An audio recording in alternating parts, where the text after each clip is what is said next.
अस्सलाम वालेकुम नाज़रीन, कौम की आवाज़ में खुशामदीद। मैं हूँ आपका मेज़बान शाह शराज। पाकिस्तान और सऊदी अरब के दरमियान तारीखी दिफाई मुआहदा हो गया, यानी अब कोई भी मुल्क अगर पाकिस्तान या सऊदी अरब के ख़िलाफ़ जारियत की कोशिश करता है तो उसको दोनों मुल्कों के ख़िलाफ़ जारियत की कोशिश समझा जाएगा। यानी अगर आसान अल्फाज में आपको समझाने की कोशिश करूँ, अगर कोई भी मुल्क पाकिस्तान पर हमला करता है तो उसको सऊदी अरब के ख़िलाफ़ हमला तस्वुर किया जाएगा। अगर कोई भी मुल्क सऊदी अरब पर हमला करता है तो उस हमले को पाकिस्तान के ख़िलाफ़ समझा जाएगा।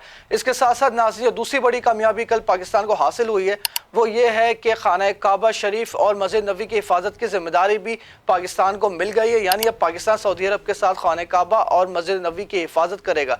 ये बहुत बड़ी कामयाबी है। इसके साथ साथ जो दीगर महरिकात हैं इस मुआहदे के, यानी पाकिस्तान सऊदी अरब के साथ मिलिट्री इंस्टॉलेशन पर भी काम करेगा, जहाज़ बनाने पर भी काम करेगा, ड्रोन्स बनाने पर भी काम करेगा, बंदूकें बनाने पर भी काम करेगा। ये बहुत बड़ा दिफाई मुआहदा हुआ है। इससे पाकिस्तान की मीशत पर भी काफ़ी ज़्यादा मुस्बत असरात मुनाकिद होंगे और कल पाकिस्तान की ये बहुत बड़ी कामयाबी हासिल होगी। शायद दुनियावी तारीख में ऐसा कभी नहीं हुआ कि दो मुल्कों का इस हद तक इतना स्ट्रॉन्ग मुआहदा हुआ हो। इसी मुआहदे के हवाले से बात करेंगे मेरे साथ आज के मोअज़्ज़िज़ मेहमान, जो कि कौंसल जनरल ऑफ इथियोपिया है, इब्राहिम तवाब साहब। पाकिस्तान के मारूफ सनतकार है, पाकिस्तान के मारूफ बिजनेसमैन है और पाकिस्तान में काफ़ी ज़्यादा इनकी फैमिली की आवाज़ को सुना जाता है, समझा जाता है और दुनिया भर में ये पाकिस्तान को रिप्रेजेंट कर रहे हैं। Thank you so much Ibrahim साहब फॉर योर टाइम। सर, कल जो इतना बड़ा दिफाई मुआहदा पाकिस्तान सऊदी अरब के दरमियान हुआ है, इस मुआहदे को आप कैसे देख रहे हैं? क्या पाकिस्तान की बहुत बड़ी कामयाबी है ये?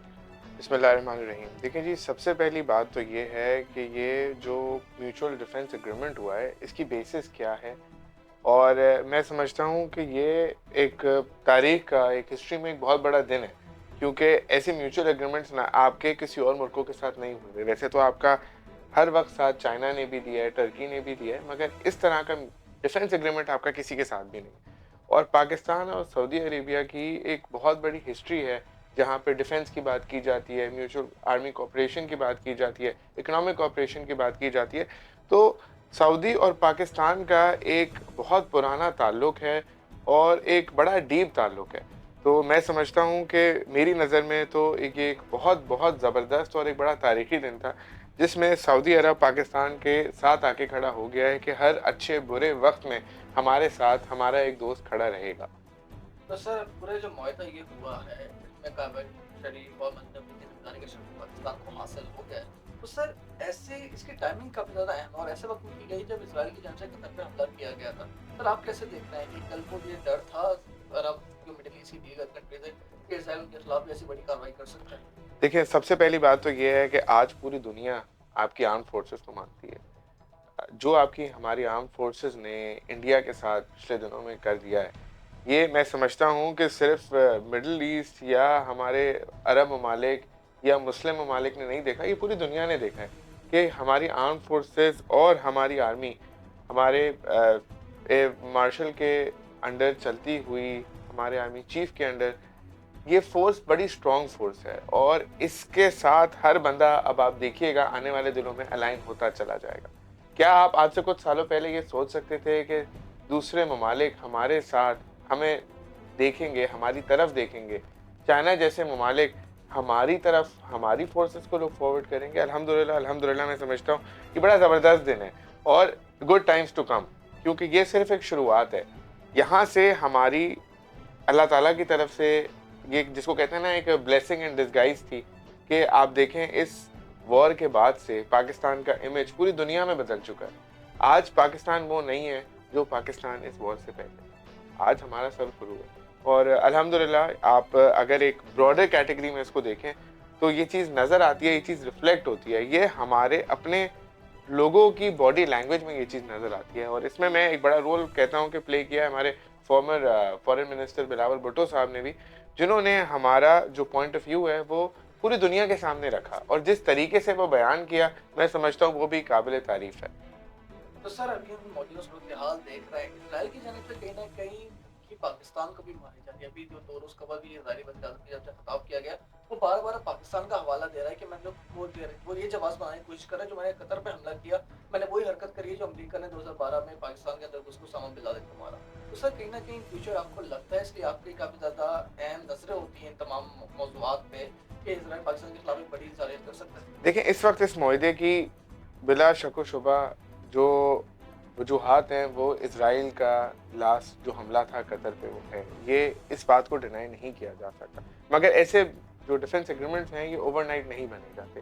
डेफ़िनेटली ये चीज़ें बहुत अरसे से पाइपलाइन में थी। शायद वक़्त और हालात ने इसको एक्सपेडाइट करा के इस वक़्त मैच्योर करा दिया। जैसे मैंने आपसे कहा ना कि ओवरऑल सिनेरियो ऐसा बन गया है कि हमारी अपनी डिफेंस, हमारी अपनी आर्मी, दुनिया के हालात, डेफ़िनेटली इज़राइल एक बहुत बड़ा रोल प्ले करता है इसमें।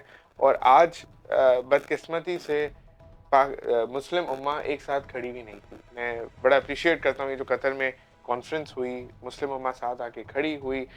देखें, हमारे अच्छे और बुरे वक़्त में ये सबने देख लिया कि कौन साथ खड़ा है और कौन नहीं खड़ा। पाकिस्तान के साथ कौन खड़ा था, गाज़ा के साथ कौन खड़ा था। आज देखें इतना बड़ा ज़ुल्म हो रहा है, दुनिया में हर आदमी प्रोटेस्ट कर रहा है, मगर क्या हो रहा है? What is the end result of that? Unfortunately क्योंकि एक नहीं है, तो वो फ़ोर्स उस तरह से नहीं आ सकी। आपका सवाल था पाकिस्तान पे, मैं नहीं समझता कि पाकिस्तान पे हमला करने का इज़राइल सोच भी सकता है। We are a nation, we are a very powerful nation. हम एक न्यूक्लियर नेशन है और Pakistani leadership, specially armed force leadership, मैं नहीं समझता कि इस तरह की किसी भी चीज़ को आगे बढ़ने देगी। इब्राहिम साहब, मैं लास्टली इस टॉपिक से रिलेटेड आपसे सवाल पूछना चाहूँगा। ये जो कतर में इस्लामिक अरब समिट हुई, सर इसके क्या मौलिकात होंगे? आपको क्या लगता है, क्या एक फिलफौर ज़रूरत है कि नेटो जैसी एक अरब फोर्स बनाई जाए जिसमें तमाम मुल्कों की फोर्सेस हों, और फिर ऐसे ही जैसे सऊदी अरब के साथ एग्रीमेंट पाकिस्तान का हुआ, ऐसे एक ऑफिशियल एग्रीमेंट हो तमाम मुल्कों के दरमियान? ऐसा आप समझते हैं ऐसा हो सकता है इन फ्यूचर? बिल्कुल, मैं समझता हूँ ऐसा हो सकता है और इंशाअल्लाह ताला ऐसा होगा, क्योंकि वक़्त के साथ ये जितने मुसलमान मुल्क हैं, उनको इस चीज़ की अहमियत नज़र आ गई है और पाकिस्तान एक बड़ा ज़बरदस्त रोल प्ले करता है मुसलमान मुल्कों में। हमारे साथ टर्की खड़ा रहा, हमारे साथ सऊदी अरब खड़ा रहा, यूएई है, मगर इन सबको अब एक होने की और एक प्लेटफ़ॉर्म पे आने की ज़रूरत है कि जब भी किसी भी, वो कहते हैं ना कि अगर आपकी बॉडी के किसी भी एक पार्ट को तकलीफ़ हो तो दूसरा साथ खड़ा होता है और ऑटोमैटिकली तकलीफ़ में होता है। तो सब मुसलमान मुल्क जो हैं वो एक एक बॉडी है, एक हिस्सा है और उसको एक-दूसरे की तकलीफ़ समझने की बहुत ज़रूरत है इस वक़्त, जो कि अल्हम्दुलिल्लाह मैं समझता हूँ कि हम उस प्लेटफ़ॉर्म से आगे बढ़ चुके हैं, ये चीज़ें ऑन पेपर आ चुकी हैं। ज़ाहिर-सी बात है किसी भी इस तरह की फ़ोर्स बनने को इन प्रैक्टिस इम्प्लीमेंटेशन होने में थोड़ा-सा वक़्त लगता है, मगर अल्हम्दुलिल्लाह वो चीज़ शुरू हो चुकी है। इब्राहिम साहब, पाकिस्तान की मईशत के हवाले से बात की जाए, पहले वॉर से पहले हमारे मुख्तलिफ हम में दुनिया भर की तरफ से हम इमदाद पे डिपेंड कर रहे थे। इस टाइम पूरी दुनिया पाकिस्तान को सराह रही है, पाकिस्तान के साथ आगे खड़ी हो गई। सर आप क्या समझते हैं, ऐसा मेजर जो पास में रहा है, ऐसा क्या बड़ी वजूहत रही हैं कि जो पाकिस्तान की मईशत हमें इतनी घिसती हुई, पिटती हुई नज़र आई है? आम आम अल्फाज में कहा जाए तो। देखिए जी, इसमें तो बहुत बड़ा रोल है हमारी आर्मी का, हमारे मोरल का। आप ये देखें कि अगर आपका मोरल ऊपर होता है, अगर आप सुबह घर से पॉजिटिवली चलेंगे आगे, तो ही आप आगे दुनिया में बढ़ सकते हैं। ज़िंदगी में बढ़ सकते हैं, कारोबार में आगे बढ़ सकते हैं, जो भी जिस भी शोबे में काम करता है, उसमें अगर एक पॉज़िटिविटी से चलता है तो तरक्की भी हासिल होती है। मैं समझता हूँ पाकिस्तान के लिए एक बहुत बड़ा चेंजर जो है ना, वो पॉज़िटिविटी था, एक अच्छी सोच थी और एक पैट्रियोटिज़्म था, जो कि इस वॉर के बाद हर किसी में आ गया। बच्चे-बच्चे में वो पैट्रियोटिज़्म आ गया और एक बड़ी ख़राब सेंटिमेंट, एक नेगेटिविटी चल रही थी जो ख़त्म हो गई है। अनफॉर्चुनेटली कुछ इदारों ने, कुछ लोगों ने एक बड़ी नेगेटिव कैंपेन शुरू की हुई थी, जो ख़त्म हो गई है और आवाम को और लोगों को नज़र आ गया है कि असल मुहाफ़िज़ कौन है इस मुल्क के। उस चीज़ों को देखते हुए, समझते हुए इकोनॉमी भी बेहतर हो रही है, आपके मैक्रो इकोनॉमिक इंडिकेटर्स भी इस बात को नज़र आ रहे हैं। मैं समझता हूँ कि शायद मॉनेटरी पॉलिसी में भी आपका 1.5-2% इंटरेस्ट रेट कम हो जाता, लेकिन ये फ्लड्स और इनकी वजह से ओवरऑल थोड़ी-सी इकोनॉमी इफ़ेक्ट हुई है। मगर at a bigger picture definitely Pakistan में एक बड़ा पॉजिटिव सेंटिमेंट्स आया है। आप देखें आपकी stock exchange all time high पे है इस वक़्त, बिज़नेस बेहतर है। ओवरऑल एक ना पॉजिटिव सेंटिमेंट से जब नेगेटिव सेंटिमेंट होता है, तो लोग कहते हैं कि मैं वो चीज़ परचेज़ कर लूँ, जिसकी मुझे आज ज़रूरत है। प्लानिंग नहीं कर सकते। बट जब एक पॉजिटिव सेंटिमेंट होता है, चीज़ें अच्छी चल रही होती हैं, तो लोग प्लानिंग करते हैं, फ्यूचर फोरकास्टिंग करते हैं, बाइंग करते हैं और उसी से इकोनॉमी चलती है। अगर तो हम ये सोचें कि यार कल का नहीं पता क्या होगा, तो डेफ़िनेटली आपकी परचेज़िंग पावर, आपकी प्लानिंग सब चीज़ें इफ़ेक्ट हो जाती हैं। तो इब्राहिम साहब, एसआईएफसी पे आप लोगों की जानिब से मीटिंग हुई थी, बिजनेस कमेटी काफ़ी बड़े committee field marshal Syed Asim Munir साहब के साथ। सर एसआईएफसी का इस टाइम क्या स्टैंड है? आप समझते हैं कि इन फ्यूचर पाकिस्तान के लिए वाकई में गेम चेंजर साबित होगा? इस टाइम हम कहाँ पे स्टैंड कर रहे हैं एसआईएफसी में? इसलिए एक नेगेटिव प्रोपेगेंडा ये भी चलाया जा रहा है कि हमने एक इनिशिएटिव अनाउंस तो कर दिया, हमारे पास इन्वेस्टमेंट नहीं आ रही। तो इसके बारे में आपके पास क्या डिटेल्स है? देखिए, आपने बड़ा अच्छा सवाल किया है। एसआईएफसी क्या है? एसआईएफसी के पीछे कौन है? ये बात समझने की बड़ी ज़रूरत है। एसआईएफसी के पीछे वो इदारे हैं जो कि इन्वेस्टर को सिक्योरिटी देते हैं। कोई भी इन्वेस्टर किसी भी मुल्क में जाता है, अगर हम भी किसी दूसरे मुल्क में जाएँ, तो सबसे पहला हमारा कंसर्न ये होता है कि क्या हमारी इन्वेस्टमेंट सिक्योर्ड है? क्या जो पैसा हम आज लगा रहे हैं, कल को ये पैसा हमारा सिक्योर्ड है, हमें वापस चाहिए होगा तो कोई प्रॉब्लम तो नहीं होगी। सेकेंडली, रिपाट्रिएशन ऑफ प्रॉफिट, कि क्या कल को जो नफ़ा हमें यहाँ से होगा, क्या हम वो ले जाएँगे? ऐसा तो नहीं कि कोई जो सेंट्रल बैंक है या स्टेट बैंक है, वो कोई पेनल्टी लगा दे या कोई एम्बार्गो लगा दे। तो एसआईएफसी एक बैकबोन का यहाँ पे मैं समझता हूँ रोल प्ले कर रहा है, जहाँ पे वो सिक्योरिटी दे रहा है इन्वेस्टर को कि आप इन्वेस्ट करें, हम आपके साथ खड़े हैं, आपको किसी किस्म की कोई प्रॉब्लम नहीं होगी। Secondly and most importantly, facilitation and highlighting of unutilised resources. SIFC उन चीज़ों को हाईलाइट कर रहा है जो इस मुल्क में पहले हाईलाइट की ही नहीं गई। हमारा एग्रीकल्चर सेक्टर, एसआईएफसी के थ्रू जो एग्रीकल्चर लैंड्स का एक्सपोजर दिया जा रहा है, वो आज से पहले कभी दिया ही नहीं गया, ना कि पाकिस्तान में रहते हुए लोगों को उसकी अवेयरनेस दी गई। तो एसआईएफसी, आपने कहा कि फ्यूचर में, मैं समझता हूँ इवन आज बहुत बड़ा काम कर रहा है, एक आज बहुत बड़ा जो है वो रोल प्ले कर रहा है। एसआईएफसी के थ्रू इन्वेस्टमेंट कोई ऐसी चीज़ नहीं है कि हमने आज एक बटन दबाया और कल हमारे पास पैसे आ गए। Investment is a long term process. ये है कि लोग देखते हैं, समझते हैं, पायलट प्रोजेक्ट्स होते हैं, उसके बाद जो है वो बड़े प्रोजेक्ट्स मटेरियलाइज होते हैं। तो वो पायलट प्रोजेक्ट्स आज हम देख रहे हैं, चल रहे हैं। लोकल इन्वेस्टमेंट हमारी एसआईएफसी के थ्रू बड़ी है, फॉरेन इन्वेस्टमेंट हमारे पास बड़ी है, और उन शोबे में बड़ी है जिनमें पहले हमारे पास फॉरेन इन्वेस्टमेंट नहीं थी। इब्राहिम साहब, ये तो सारी बातें हो गई। अब आपकी ज़ात से रिलेटेड थोड़े से सवाल मैं पूछना चाहूँगा। सर, आप देख रहे हैं, आप एक नौजवान बिजनेसमैन हैं, कारोबारी शख्सियत है, आपके वालिद साहब भी एक बहुत बड़ा पाकिस्तान में नाम है। सर, हम देखते हैं पाकिस्तान की नौजवान नस्ल जो है इस टाइम काफ़ी ज़्यादा डिमोटिवेटेड नज़र आती है। हर जगह से हम देख रहे हैं डिमोटिवेशन में बढ़ी हुई नज़र आ रही है, जॉब्स नहीं है और दीगर इशूज़ है। सर, इसके रीजंस क्या है और हमारे पाकिस्तान के जो यूथ है, हम उसको सीधी लाइन पे कैसे ला सकते हैं? देखिए जी, बहुत शुक्रिया आपका। सच्ची बात तो ये है कि पाकिस्तान में जितना टैलेंट है, और मैं समझता हूँ हमारी सबसे बड़ा एडवांटेज ना, वो हमारी यूथ है। आज आप डेवलपिंग नेशंस को देखें, उनके पास वर्कफोर्स नहीं है, उनके पास यूथ नहीं, तो उनका जो ग्रोथ रेट है वो गिर रहा है। हमारा अल्हम्दुलिल्लाह इस वक्त बहुत बड़ा एसेट है, जो हमारी यूथ है, जो हमारी वर्कफोर्स है, जो हमारी लेबर फोर्स है।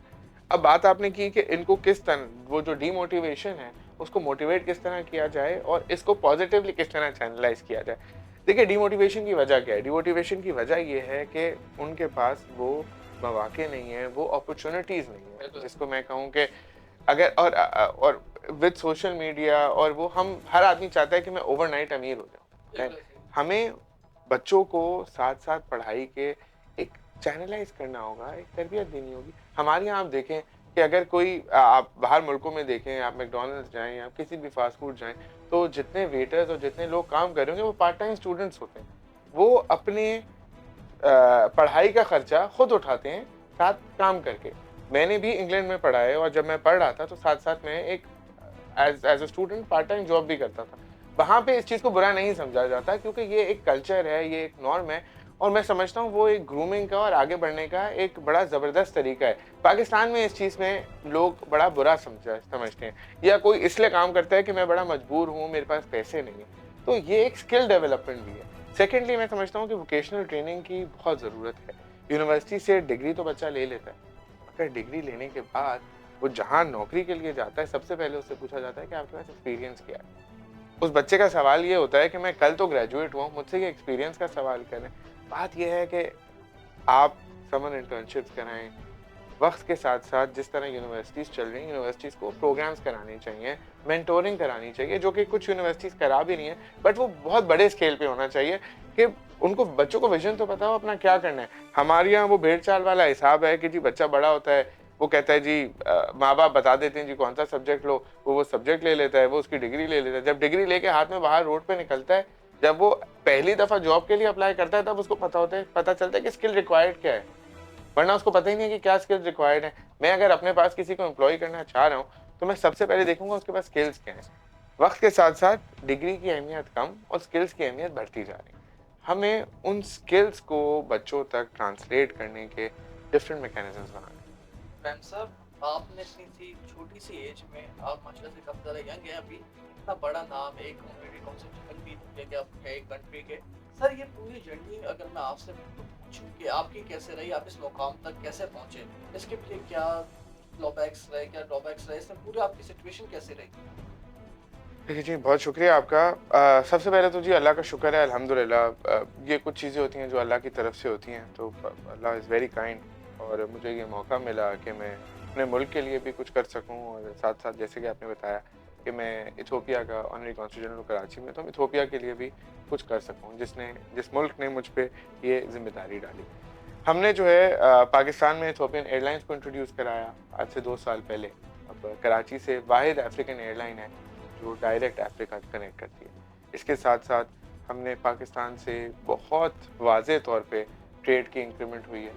हम 2 डेलीगेशंस लेके जा चुके हैं इथियोपिया। तीसरा सिंगल कंट्री एग्ज़िबिशन हो रही है इथियोपिया में अदीस अबाबा में अक्टूबर में, जो कि पाकिस्तान की सबसे बड़ी मेड इन पाकिस्तान एग्ज़िबिशन होगी। इतनी बड़ी एग्ज़िबिशन पाकिस्तान की कहीं भी नहीं हुई है, जिसमें 120-125 कंपनीज एग्ज़िबिट कर रही हैं और तकरीबन कोई 300 साढ़े 300 लोग पाकिस्तान से पार्टिसिपेट करेंगे।